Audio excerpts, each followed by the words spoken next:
Assalamualaikum warahmatullahi wabarakatuh. Kami dari kelompok 3 akan menjelaskan tentang materi hemofilia. Perkenalkan, nama saya Zinal Maufida, absen 29. Saya Surah Maria, absen 18. Saya Kirim Putri Azhara, absen 21. Saya Novia Alusna, absen 25. Yang pertama-tama kita akan menjelaskan tentang pengertian hemofilia. Hemofilia adalah penyakit keturunan yang mengganggu proses pembekuan darah. Penyakit ini lebih sering terjadi pada pria. Hemofilia terjadi ketika darah tidak bisa membeku dengan baik. Akibatnya, orang yang menderita hemofilia bisa mengalami pendarahan hebat setelah cedera atau operasi, bahkan pendarahan spontan atau tiba-tiba. Bagaimana hemofilia diturunkan?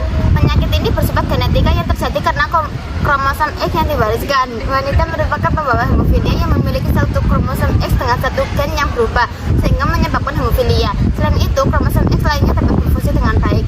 Jika anak laki-laki tersebut mewariskan kromosom X yang tidak mengalami kelainan, hemofilia tidak terjadi. Namun, jika anak tersebut mendapatkan kromosom X yang tidak normal, maka penyakit kelainan genetik tersebut dapat terjadi.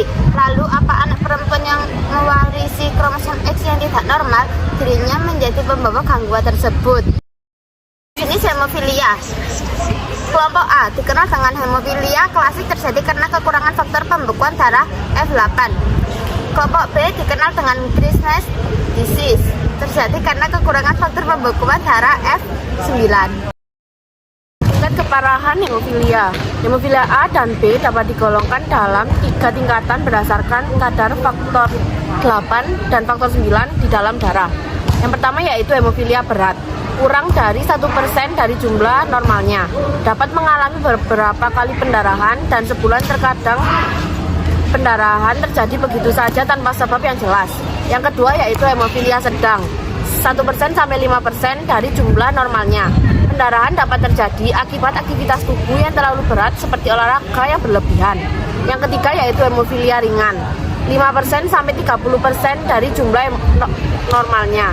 Mengalami masalah pendarahan hanya dalam situasi tertentu seperti operasi, cabut gigi, atau wanita hemofilia ringan mungkin akan mengalami pendarahan lebih pada saat mengalami menstruasi. Gejala hemofilia. Gejala utama hemofilia adalah darah yang sulit membeku sehingga menyebabkan pendarahan sulit berhenti atau berlangsung lebih lama.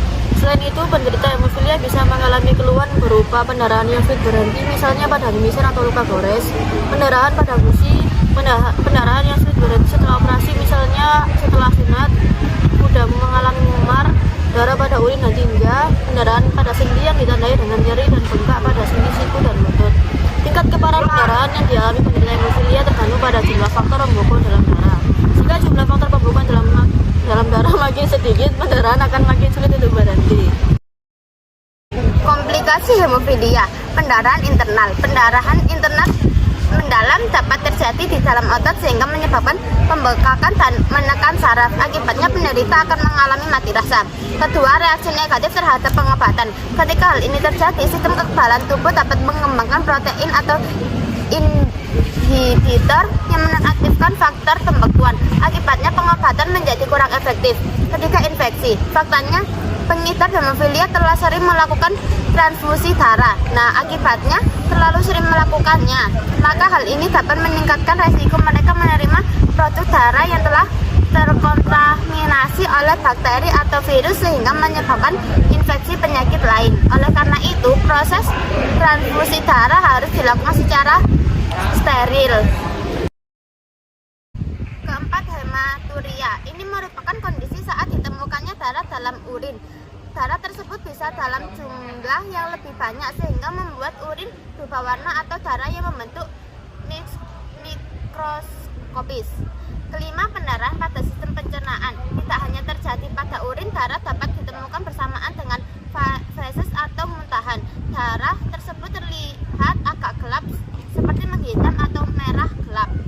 Yang terakhir, anemia. Jika pendarahan terus terjadi, bukan tidak mungkin seseorang akan mengalami anemia atau berkurangnya sel darah merah dari kadar normal. Gejala yang akan dirasakan seperti kelelahan, badan terasa lemah, dan kepala terasa sakit.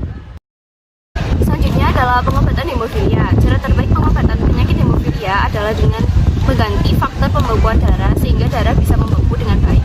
Umumnya pengobatan ini dilakukan dengan injeksi produk pengganti yang disebut konsentrat ke pembuluh darah vena penderitanya. Dokter biasanya meresepkan obat untuk menghentikan episode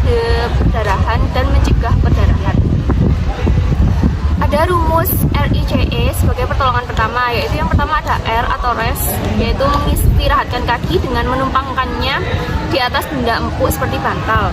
Kedua ada I atau ice, yaitu mengompres bagian yang mengalami pendarahan dengan es. Yang ketiga ada C atau compression, yaitu dengan cara menekan dengan kain dan bebat untuk mengurangi pendarahan. Dan yang terakhir ada E atau elevation, yaitu memposisikan kaki lebih tinggi dari dada. Yang terakhir yaitu pencegahan hemofilia. Yang pertama yaitu menghindari kegiatan yang beresiko menyebabkan cedera. Yang kedua menggunakan pelindung seperti helm, pelindung lutut, pelindung siku jika harus melakukan aktivitas yang beresiko.